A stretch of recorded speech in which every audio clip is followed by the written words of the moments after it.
The spectacle of more than 150 young women telling their stories of sexual abuse before a court, the world, and the perpetrator himself seemed straight from the movies, a cathartic ending to a dark, years-long drama that had been all too real. It is rare, perhaps unprecedented, for so many victims to stand in court and, with the encouragement of a judge, to describe aloud for days the abuse they endured.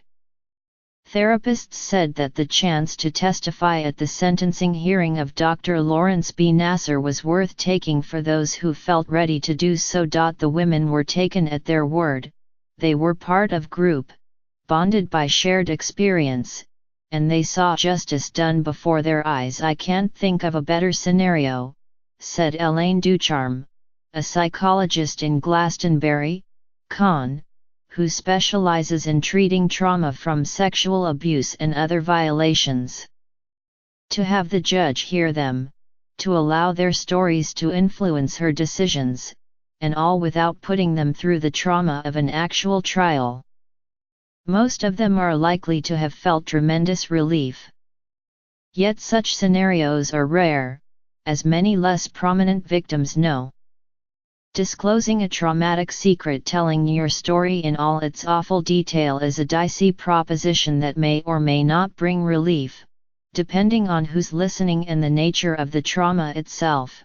Dr. Ducharme and other experts said the assumption that telling the story will automatically be healing is optimistic, said Nadine Wathan, a researcher at the University of Western Ontario's Centre for Research and Education on Violence Against Women and Children. All women have different experiences of abuse. All people dealing with trauma do. In a 2009 study, a research team including Dr. Wathan tested the impact of giving women who visit emergency rooms and other health clinics a domestic violence questionnaire, a brief, confidential checklist.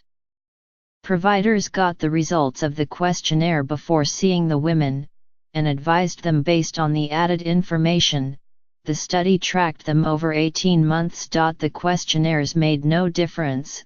The women who got them fared no better or worse than women in a comparison group who did not. The underlying dynamic of so much abuse is coercive control.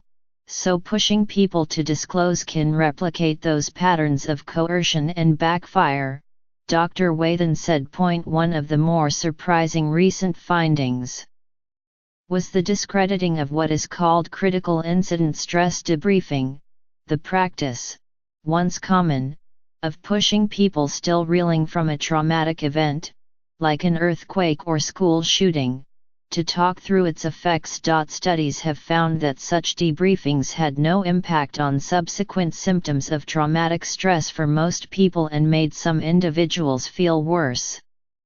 The implication was that recounting a tale of trauma shortly after it happens does not necessarily contribute to healing it. It was hard to believe what the data were saying, said Richard McNally, a professor of psychology at Harvard. But you just don't know what effect interventions really have until you test them. People do best when allowed to tell their stories in their own time, if they choose to do so at all, therapists said. The details of a person's trauma are another consideration. Memory is a shape-shifting, idiosyncratic process, with a life of its own. For reasons no one understands, some people who were sexually abused as children exhibit no measurable psychological wounds as adults, research suggests, nor do they ruminate on past violations. Others feel the wounds as freshly today as ever, reacting with extreme emotion to benign, random reminders in everyday life, a hand on a shoulder, a half smile from a stranger, the sight of a doctor's office. For such people, unloading their story even in the safety of a supportive group, directly meting out justice to a perpetrator can provide relief, but not resolution. Therapists said it's often a beginning, not the end, said Dr. Ducharme. There will be more work to do. One of the most striking features of the recent court proceedings was the sight of so many survivors directly witnessing and helping seal the perpetrator's comeuppance.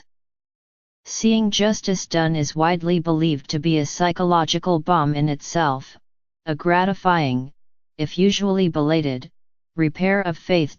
But justice does not always deliver relief, studies find, and the reason may lie in the type of trauma experienced. In a study of torture survivors, Dr. Metin Basoglu, a professor of psychiatry at the Istanbul Center for Behavior Research and Therapy, found that symptoms of post-traumatic stress and depression did not depend on the victim's sense that justice had been served. Testifying in court might be helpful not necessarily because of restoration of a sense of justice, but because of the exposure element the whole court process involves, Dr. Basoglu said in an email. The value in telling the story may not be that it leads to justice, then, but that it helps the speaker regain control of a narrative that plays out endlessly in his or her mind. In treatment, Dr. Basoglu said, "We would have presented testifying at court as an exposure task to overcome or gain a sense of control over the distress and fear caused by the trauma.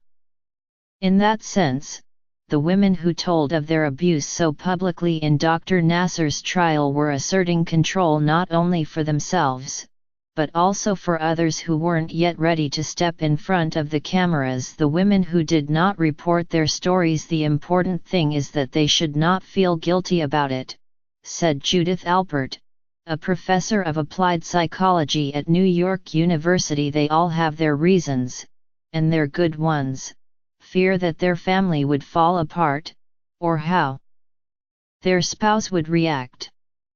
It's their choice, and what matters is what is best for them."